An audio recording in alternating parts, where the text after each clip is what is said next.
оларды жаңа босқындар, беженсіз дейді ғой, солай статус беріп, сөйтіп баспана беретін. Бұлар бөтен бір адамдар келген сияқты, бөтен адам келсе де сөйтетін, қандастарымыз емес. Ал бұл жігіттерді, азаматтарымызды неге олар қамап ұстап отырған мен түсініксіз нәрсе. Сондықтан олар босатылу керек. Егер кепілдік керек болса, азат қозғалысы кепілдікке алады екі азаматты. Тіпті мен үйіме тұрғызайын. Мен кепілдікке аламын ол екі азаматты.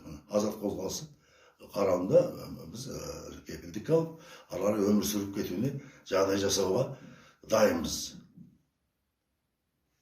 Олар білесіздер, қазір Қытай басымен, кеудесімен Қазақстанға кіріп тұр. Егер екі аяғын біздің Қазақстанға басатын болса, онда біз де Тибеттегі ұйғырлардың, тибеттердің күнін кешеміз.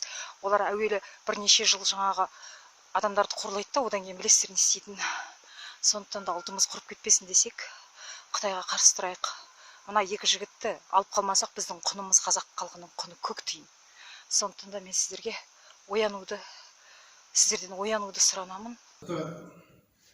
Сүйекке таңба деген түсінік бар.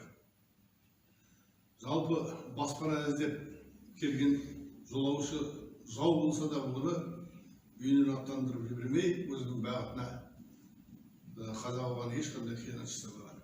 Қарсылап күтіп қонақ қылып аттандырған. Ал өзіне қорғаныс істеп келген қазақ бауырларымызды Қазақстанға ата жұртыма келген. Оларға қорған болмайтын болса, бұл қазақ ұлтының түгел сүйегіне таңба болып түсер қасірет. Сондықтан осы мәселенің шешіміне қатысы бар адамдар, соған ықпал жасай алатын адамдар міндетті түрде өздерінің азаматтық позициясын, ұлттық позициясын білдіріп, қайткенде де азаматтарды Қытайдан келген азаматтарды қорғап, елде қазақ елінде қалдыруға тиісті.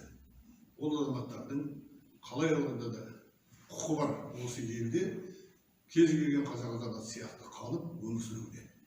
Сол жігіттерге Жаңаөзен қаласының атынан біз бір ауыздан қазақ болып бауырымызды сыртқа итермелемей, ішімізге қарай тартып, сол екі батырымызға бостандық талап етеміз. Бостандық! Бостандық! Бостандық! Бостандық! Бостандық! Бостандық!